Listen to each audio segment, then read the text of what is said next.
Video ini merupakan video pertama dari playlist baru kita mengenai header dan software. Dan target yang akan kita capai di playlist ini adalah merakit komputer, menginstal software, memahami konsep dual boot, dan menangani masalah umum yang terjadi pada komputer. Nah, tapi sebelum itu, ada beberapa video yang mungkin akan menjadi pemahaman dasar sebelum kita sampai ke semua materi tersebut. Jadi buat teman-teman yang ingin mengikuti playlist ini, khususnya yang ingin belajar merakit komputer, menginstal software, silakan merapat dan kita akan belajarnya secara pelan-pelan, ya. Dan materi pertama kita pada playlist ini yaitu mengenai sistem komputer. Nah, agar komputer bisa digunakan untuk mengolah data, maka harus berbentuk sistem komputer, agar data tersebut itu bisa menghasilkan informasi. Nah, elemen dari sistem komputer itu ada tiga. Pertama ada yang namanya hardware, lalu ada yang namanya software, lalu ada yang namanya firmware. Nah, ketiga ini merupakan elemen dari sistem komputer. Pertama adalah hardware, perangkat keras komputer yang secara fisik terlihat dan dapat dipegang. Nah, hardware ini dibagi ke beberapa bagian. Pertama ada hardware yang berfungsi sebagai alat input. Salah satunya adalah keyboard, lalu ada mouse, lalu ada mikrofon, kemudian ada scanner. Nah, dikatakan sebagai alat input karena perangkat-perangkat yang masuk kategori ini itu digunakan untuk menginput atau memasukkan data ke dalam komputer. Lalu ada hardware yang berfungsi sebagai alat proses. Salah satunya adalah prosesor, lalu ada RAM, lalu ada motherboard, kemudian ada card interface. Nah, dikatakan alat proses karena perangkat-perangkat yang masuk kategori ini itu digunakan untuk memproses data yang diinput lewat perangkat input yang tadi. Ya, sebenarnya ada beberapa yang masuk kategori perangkat yang berfungsi sebagai alat proses. Jadi yang saya tulis ini hanya merupakan sebagian saja. Dan perangkat-perangkat ini nanti akan kita bahas lebih detail lagi ketika kita masuk di perakitan. Nah, setelah data itu diproses, maka ada lagi satu perangkat yang akan menangani ini, yaitu header yang berfungsi sebagai alat output. Ya, salah satunya adalah printer, lalu ada monitor, kemudian ada speaker. Ketika data berupa audio yang diinput lewat mikrofon, maka data tersebut akan dikirim ke perangkat yang berfungsi sebagai alat proses. Nah, setelah diproses, maka akan dikirim ke alat yang berfungsi sebagai alat output. Karena berupa audio, maka akan dikeluarkan sebagai informasi yang berhubungan dengan audio. Akan dikeluarkan lewat speaker. Kemudian ada juga perangkat yang berfungsi sebagai input dan output. Jadi perangkat ini, selain dia bisa digunakan untuk perangkat input, dia juga bisa digunakan untuk perangkat output. Salah satunya adalah hard disk, lalu ada flash disk, kemudian ada CD atau DVD, kemudian ada disket. Ya, ini perangkat lama yang disket ya. Nah, selanjutnya elemen yang kedua itu software, perangkat lunak atau program yang berisi perintah untuk melaksanakan pengolahan data. Untuk software ini ada beberapa bagian.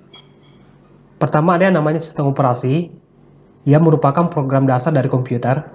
Jadi jika teman-teman pernah mendengar istilah install ulang atau clean install, maka yang pertama kali diinstal itu adalah sistem operasinya, yang merupakan fondasi dari sistem yang kita gunakan. Jadi kita tidak bisa menginstal aplikasi jika belum ada sistem operasi yang terinstal di dalam komputer kita. Nah, untuk sistem operasi ini ada beberapa ya, termasuk dari Microsoft. Ini ada Windows 10, lalu ada Windows 81, Windows 8, Windows 7, lalu dulunya dia namanya Windows XP. Bahkan sebelum itu masih banyak ya. Itu dari Microsoft Windows. Lalu ada yang dari Linux, misalnya Ubuntu, Fedora, Debian, Backtrack, Kali Linux, dan lain-lain. Lalu yang kedua ada perangkat lunak aplikasi. Ia merupakan program kedua yang wajib diinstal setelah menginstal sistem operasi.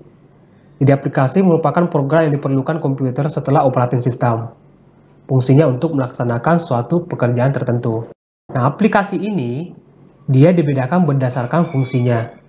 Misalnya ada aplikasi pengolah kata, misalnya Microsoft Word, lalu ada aplikasi pengolah angka, misalnya Microsoft Excel, kemudian ada aplikasi editing gambar, misalnya Photoshop, lalu ada aplikasi browser, misalnya Google Chrome, Firefox, lalu ada aplikasi untuk pemutar audio, editing audio atau editing video, ya.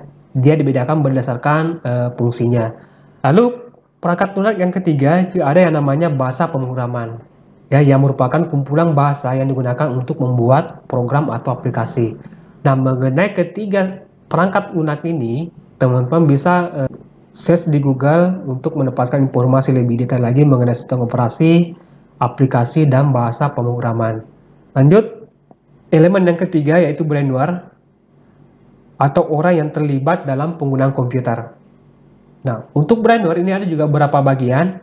Pertama ada yang namanya operator, lalu ada yang namanya programmer, lalu ada yang namanya computer engineer, lalu ada yang namanya sistem analisis. Jadi brainware ini juga dibedakan berdasarkan kemampuan mereka dalam menggunakan sistem komputer.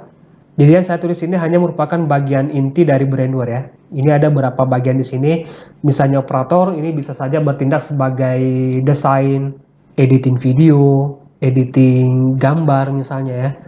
Lalu ada computer engineer, ini bisa saja jadi teknisi laptop atau teknisi jaringan ya, dan lain-lain ya. Mengenai brainware, teman-teman bisa browsing lebih detail lagi mengenai pengguna dalam komputer ya. Nah, sekarang saya mau bertanya, di antara keempat pengguna komputer ini, kira-kira Anda masuk ke nomor berapa? Apakah operator, programmer, computer engineer, atau sistem analisis? Ya, jawabannya saya tunggu di kolom komentar di bawah video ini. Jadi, ketiga ini merupakan elemen dari sistem komputer yang harus saling berhubungan dan membentuk satu kesatuan. Hardware tanpa adanya software, maka tidak akan berfungsi sebagaimana mestinya. Hanya berupa benda mati saja, dan sedangkan hardware yang sudah didukung oleh software juga tidak akan berfungsi jika tidak ada brainware atau orang yang mengoperasikan perangkat tersebut. Baik, saya rasa cukup untuk video kali ini. Semoga bermanfaat dan sampai jumpa di video berikutnya.